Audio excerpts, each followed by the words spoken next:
Hello, Miami. This is 305 Sports Now, your home podcast and channel for all things Miami sports related. I am Will, and I must now add, it's not just Miami, it is now national, as I am giving you my perspective on last night's Super Bowl 57, which was a phenomenal game despite the controversy at the end. It was a phenomenal game in which basically the two best teams in the National Football League got together, did battle, and did not disappoint the fan base at all. Both teams were absolutely outstanding.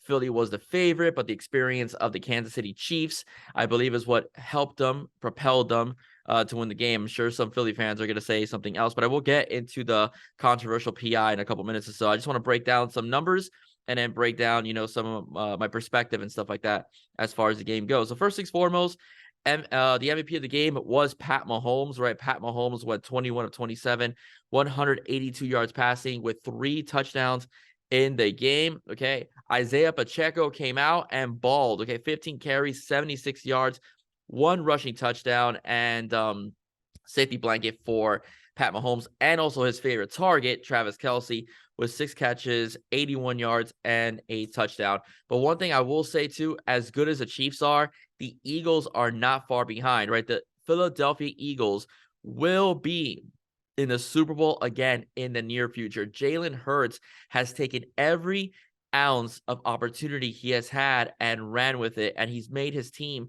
very, very, very successful and the better for it. He runs that offense like a well-oiled machine, and he did not disappoint in the Super Bowl, in the biggest game of his career outside of the national championship game. All right, this game in particular, he was not going to be benched, as he was determined to put the whole team on his back and almost pull out a victory against the Kansas City Chiefs. Hurts was 27 of 38, 304 yards passing with 1 touchdown in through the air. Okay, he ran the ball 15 times and got 3 touchdowns out of it. Those quarterback sneaks that the Philadelphia Eagles put together are, the best in the league. And on top of that, it helps when you also have the best line in the league that pretty much manhandled on short yardage the Kansas City defense. That front 4, that front 7 was beaten up quite a bit by the offensive line. Devontae Smith, all right, his other counterpart at Alabama, 7 catches, 100 yards. A.J. Brown, 6 catches, 96 for 1 touchdown. And Dallas Goedert, in particular, 6 catches for 60 yards, including a very big reception that on 3rd and 14, I think it was, that was later on upheld by the referees. Okay, I think the most pivotal part of the game, and I think what really won the game for the Kansas City Chiefs, aside from the field goal, was the fact that the lone turnover in the game was by Jalen Hurts. That fumble in which Nick Bolton returned for a touchdown, that was pretty much 7 points that went in favor of the Chiefs. All right, as well. The call itself, okay, in that game in particular, do I think Juju Schuster was held? I do think he was held. Do I think it impeded the play and his opportunity to make the catch? No, I did not. Do you make that call in such a crucial moment in the game? I really don't think that the referee should have called that, made that call. It was the ref's decision, but I do believe in that kind of situation, you let a little hand fighting go by. I was talking to a colleague of mine here at work, and she was telling me that, well, before the play happened, he was held.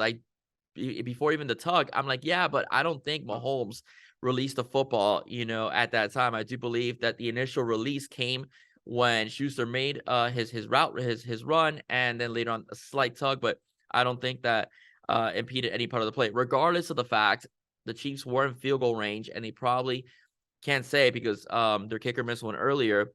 They do make that field goal, and it's 38-35 regardless. However, it's a major difference between Jalen Hurts having a minute 20 maybe with one timeout to take his team down the field and try to tie the game, in reference to the fact he had 5 seconds basically, and it was a very poorly orchestrated Hail Mary by the Philadelphia Eagles. But the bottom line is that the Chiefs do win.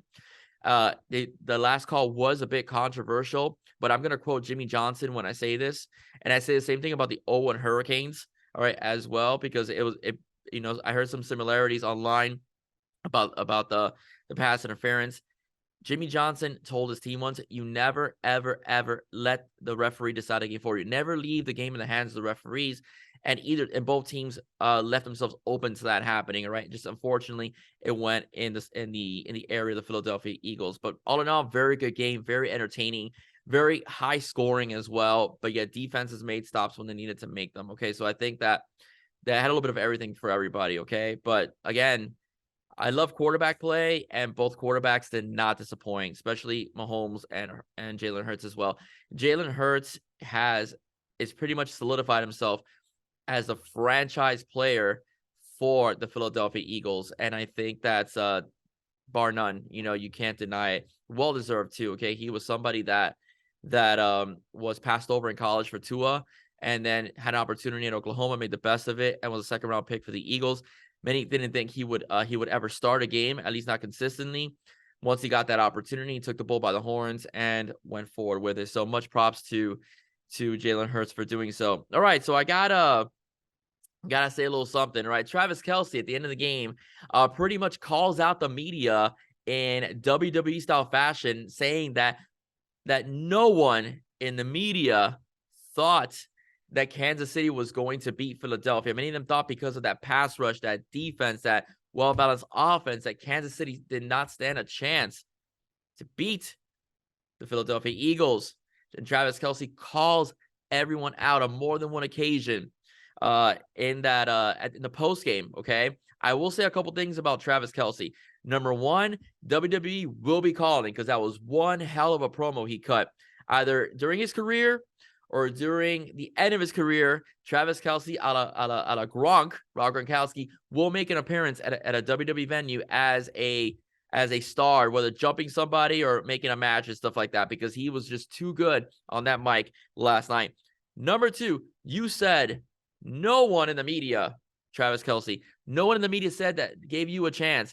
Guess what? This guy right here picked Kansas City to win the game. All right. If you don't believe me, check out the video I did. All right. If you haven't looked at it yet, in the Miami Hurricanes that were snubbed for the Hall of Fame, I picked Kansas City because I felt the experience of Mahomes, Kelce, Reed. That defense was underrated. Okay. Coming into the Super Bowl, because of the Philadelphia defense was so good.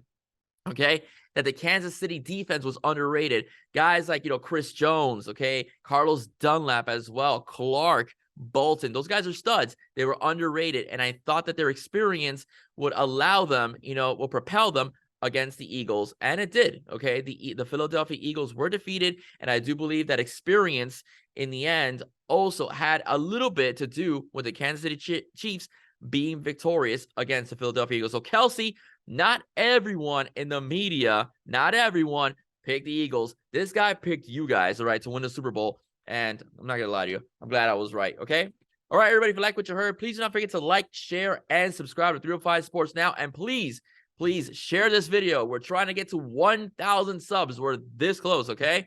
Everybody stay safe. God bless. See you soon. Go Fins, and go Canes, and go Heat, because I'll be doing some Heat coverage soon. Bye-bye.